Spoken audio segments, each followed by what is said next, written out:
Top 10 places to visit in Ghana.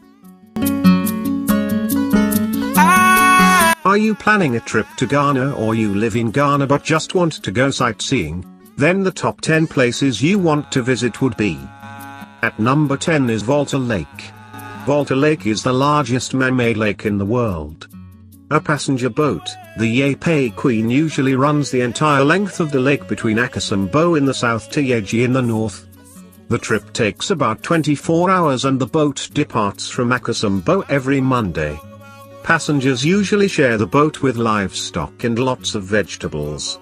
For this reason the boat is sometimes referred to as the Yam Boat. The sleeping is rough but certainly rewarding for the adventurous traveler. At number 9 is Nzalzo. Nzalzo is a village built on stilts in the Marcio Manjuri Lagoon. It is a unique little fishing community, far from the hustle and bustle of daily Ghanaian life. One can only reach it by renting a canoe, which is available at the village of Bin, about 2-hour drive from Maxim. Simple accommodation is available in a stilt house. At number 8 is Busuar Beach. Busuar is one of Ghana's best beaches and offers the visitor a chance to relax, paddle around in the Atlantic and enjoy some lobster.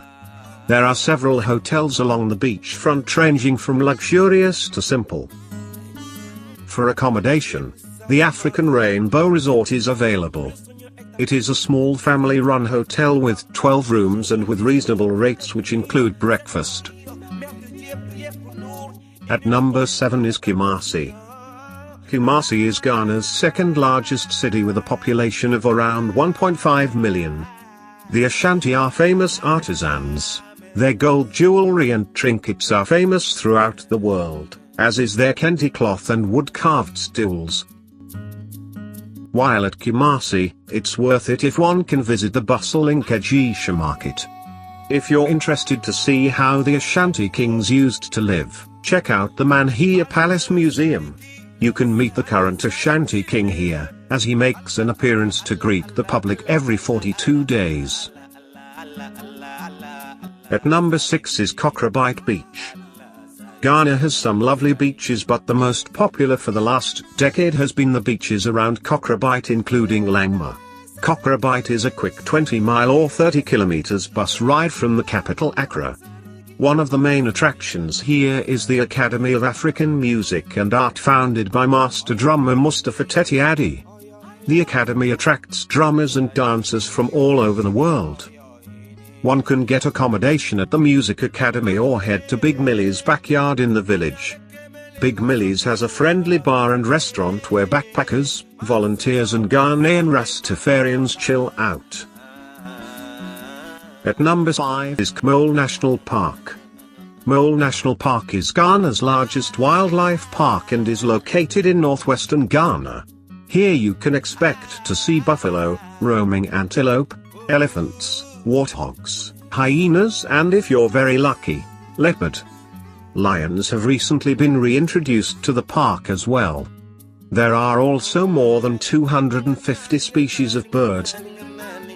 You can opt for a walking safari or a traditional game drive accompanied by an armed guard. There's a motel just near the park headquarters. The best time to spot wildlife is during the dry season from January to March, as animals congregate around the water sources. Mole can be reached by public transport.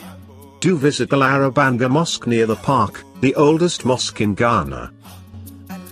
At number 4 is Kokrobite National Park. Kokrobite National Park is a dense tropical rainforest in southern Ghana. The forest is home to over 40 species of larger mammals, including forest elephants, forest buffalo, Mona meerkats and civets. The bird life here is equally fantastic. The highlight of any visit to Kokrobite is a stroll on the canopy walkway that is built 30 meters above ground, and is over 350 meters in length. The canopy walkway offers a unique viewing perspective of the wildlife and unique plants of the forest. Trained guides are on hand to take you on a tour. At number 3 is Accra. Accra is a sprawling city with about 2 million residents and one of Africa's safest capitals. Accra has a mixture of modern buildings, shanty towns, occasional castle and lively markets. The central hub is around the Makola Market. Just south of the market is the Atlantic Ocean. Accra's main attractions include beaches. There are some nice beaches in and around Accra. You would want to check out Kokrobite Beach, Kokrobite Beach, and Busuar Beach. The National Museum has wonderful displays about Ghana's culture and history, including the slave trade and Ashanti Kingdom.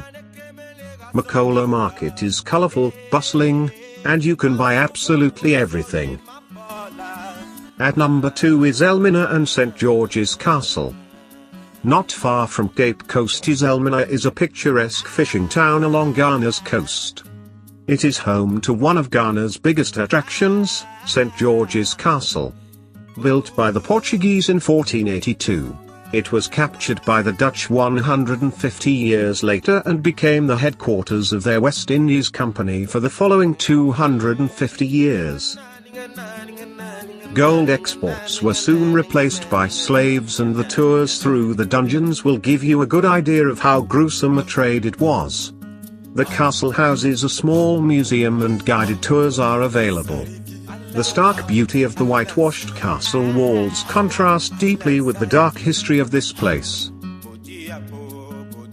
At number 1 is Cape Coast Castle.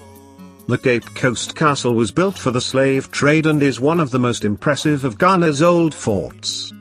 It was originally built by the Dutch in 1637. It was later expanded by the Swedes, and finally the British took control of it in 1664 and turned it into their colonial headquarters. It stayed that way for the next 200 years until they moved the capital to Accra in 1877. The Cape Coast Castle is now an excellent museum with information about the history of Ghana, the slave trade and local culture. Tours are a must and will take you through the dungeons and the door of no return. Thanks for watching, and remember to subscribe to this channel before leaving. Oh, baby. Oh, yes.